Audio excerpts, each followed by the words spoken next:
The British monarch will open the Canadian Parliament with a speech today in Ottawa. And we're going to talk about this now with France 24's Douglas Herbert, who joins me on the set. Now, the monarch has not opened the Canadian Parliament in person since Queen Elizabeth II did in 1977. Why did Canada's Prime Minister invite King Charles III this year?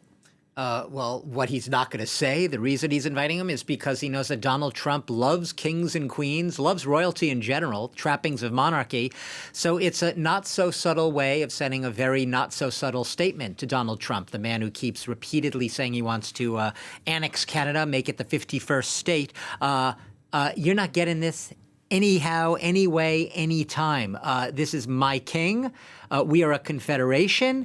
We're very different than the United States. And, you can't have us, essentially is what the message is. But look, on a more serious note, you're right. This is a rare occurrence, right? You have to go back to, in the whole history of the Canadian Confederation, right? Let's go back to 1867. It's only the third time in history that the monarch, him or herself, and this is the first time it's a himself, is addressing the opening of the Parliament. But it's also a reminder, right, that Canada is also part of that Commonwealth, right? King Charles III is just as much the head of state, the sovereign, as he is in Britain and in other Commonwealth states as well.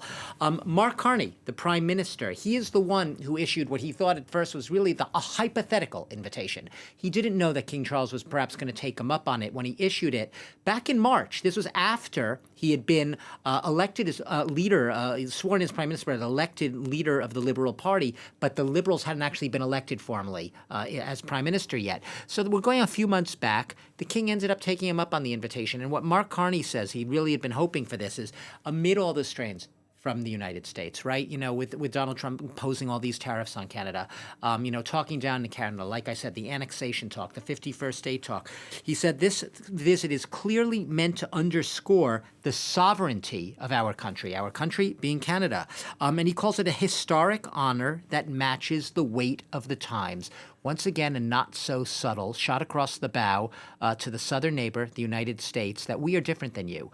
You think you can annex us, but we are a sovereign country that has a monarchical head of state. His name is King Charles III, and here he is, and he's opening our parliament today. So it's really underscoring those differences and underscoring the sovereignty. I'll note that usually it is the monarch's representative of Canada. It's the Governor General. This is for the pub trivia. Her name is Mary Simon. She would normally be giving this speech, but she did have some comments, even though she's not giving it this year, saying that having the king there also underscores what she said were the shared values of democracy, equality, and peace. You could say that those, she might say she didn't, that those values seem to be a little bit at odds with those espoused, embraced by Canada's southern neighbor.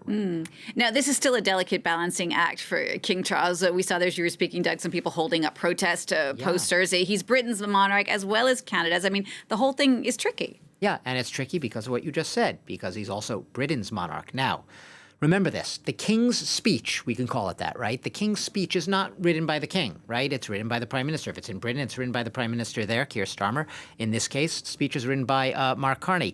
This is not the king's politics. Kings don't do politics. Queens don't do politics. The British monarchy, the head of the Canadian state, they don't do it. They have to stay sort of aloof to the politics. You have a sense right now where the king, it's tricky because the UK is trying to keep Trump on its good side. When I say the UK, I mean the government led by Keir Starmer, the Labour leader Keir Starmer, trying to keep Trump on the good side, trying to strike trade deals with the United States, which they recently did. They don't want to do anything they don't want to force the king into an awkward position where he might have to play both sides. So, in other words, by showing himself Mark Carney, somehow alienating Donald Trump and perhaps souring or putting a damper on what the UK is clearly hoping to be a warm relationship with the United States, acting as that bridge between Europe, with whom Trump has a much frostier relationship. So it's very tricky. The king instead has had to send what have been called by Canadian observers coded signals of his support, right? Can't be political, can't say it explicitly, Jeannie, but he has done stuff such as the king praised Canada back in February on the 60th anniversary of the maple leaf flag. When do you ever really mark that anniversary? I don't think it's really ever been commented on by the monarch. Maybe it has. I don't remember it last year being commented on. This year he commented on it, okay? Praised the Canadian maple leaf flag. That's a coded signal. And also there was a tree planting ceremony at Buckingham Palace earlier this year. You know the tree that was chosen to be planted? Canadian maple. The maple tree. You got it.